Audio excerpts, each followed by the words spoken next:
আত্মগোপনে ছিলেন প্রায় 10 মাস। কেউ কেউ ধারণা করেছিলেন তিনি পালিয়েছেন, আবার কেউ কেউ বলেছেন তিনি রাজনীতি ছেড়েছেন। কিন্তু এবার মধ্যরাতে হঠাৎই প্রকাশ্যে ভিডিও বার্তা দিলেন সেই পুরনো সুরে। নির্বাচন নিয়ে আক্রমণাত্মক বার্তায় ফিরলেন পতিত আওয়ামী লীগের সাধারণ সম্পাদক ওবায়দুল কাদের। কি বললেন তিনি, আর তার এই বার্তা কি পাল্টা রাজনীতির সূচনা? বিস্তারিত জানাচ্ছেন ইশতিয়াক হোসেন। আজকে বিচারের নামে ক্যাঙ্গারু কোর্ট বসিয়ে প্রহসন করছে, আমরা গুড়িয়ে দেব এবং এর বিরুদ্ধে আমাদের প্রতিরোধ চলবে।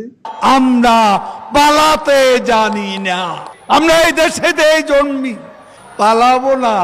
প্রয়োজনে ফখরুল সাহেবের বাসায় গিয়ে উঠবো। বাংলাদেশের রাজনৈতিক প্রেক্ষাপটে এক যুগান্তকারী নতুন পর্বের সূচনা হয়েছিল ২০২৪ সালের ৫ই আগস্ট।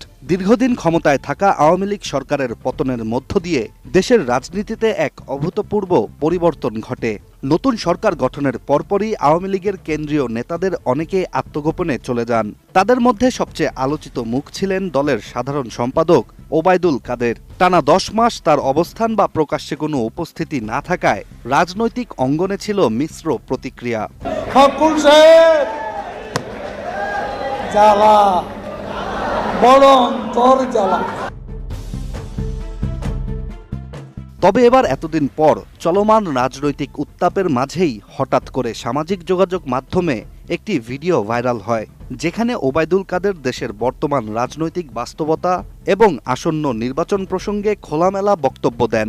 ভাইরাল ভিডিওটি শেয়ার করেন বর্তমানে নিষিদ্ধ ছাত্রলীগের সাবেক সাধারণ সম্পাদক সিদ্দিকী নাজমুল আলম। নিজের ওই পোস্টে তিনি লিখেন, দীর্ঘ ১০ মাস পর প্রকাশ্যে এলেন দলের সাধারণ সম্পাদক। ছাত্রলীগকে বলতে চাই, আমি তোমাদের কাছে স্মার্ট বাংলা। এদিকে ভিডিও বার্তায় ওবায়দুল কাদের স্পষ্ট ভাষায় বলেন, আওয়ামী লীগকে বাদ দিয়ে বাংলাদেশে কোনো বিশ্বাসযোগ্য, গ্রহণযোগ্য বা নিরপেক্ষ নির্বাচন হতে পারে না। এছাড়া বর্তমান অন্তর্বর্তী সরকারকে উদ্দেশ্য করে তিনি বলেন, তারা আদৌ নির্বাচন দেবে কিনা সে ব্যাপারে তিনি যথেষ্ট সন্দিহান।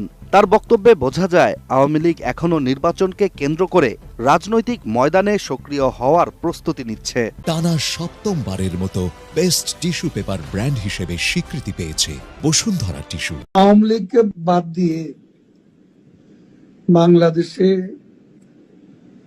কোনো বিশ্বাসযোগ্য, গ্রহণযোগ্য নির্বাচন, নিরপেক্ষ নির্বাচন হতে পারে না। ভিডিওটিতে তিনি আরও বলেন, নির্বাচনের নামে বর্তমানে যে অশুভ অ্যালায়েন্স গড়ে তোলা হয়েছে তারা সংস্কারের নামে জাতিকে বিভ্রান্ত করছে।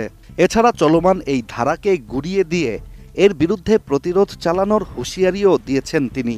নির্বাচনের নামে আজকে তাদের যে অশুভ অ্যালায়েন্স, এই অ্যালায়েন্সকে নিয়ে তারা আজ সংস্কারের নামে গোটা জাতিকে বিভ্রান্ত করছে। ওবায়দুল কাদেরের এই বক্তব্য রাজনৈতিক অঙ্গনে নতুন করে আলোচনার জন্ম দিয়েছে। তার প্রকাশ্যে আসা, নির্বাচন ইস্যুতে বক্তব্য দেয়া এবং বর্তমান সরকারের সমালোচনা সবকিছু মিলে একটি নতুন রাজনৈতিক বাস্তবতার দিক ইঙ্গিত করছে। আওয়ামী লীগকে বাদ দিয়ে বাংলাদেশে কোনো বিশ্বাসযোগ্য, গ্রহণযোগ্য নির্বাচন, নিরপেক্ষ নির্বাচন হতে পারে না। তবে দীর্ঘ আত্মগোপনের পর ওবায়দুল কাদেরের এই বার্তা শুধু দলের জন্য নয়, দেশের রাজনীতির দিক পরিবর্তনের সম্ভাবনাও তৈরি করছে। তার এই বার্তার মধ্য দিয়ে হয়তো আগামী নির্বাচনের আগে একটি নতুন রাজনৈতিক মেরুকরণ শুরু হতে পারে, যেখানে আওয়ামী লীগ আবার নিজের অবস্থান পুনর্গঠনের চেষ্টা করবে। এখন দেখার বিষয় সরকারের পক্ষ থেকে এর প্রতিক্রিয়া কি আসে। Ishtiaq Hossain, ATN news.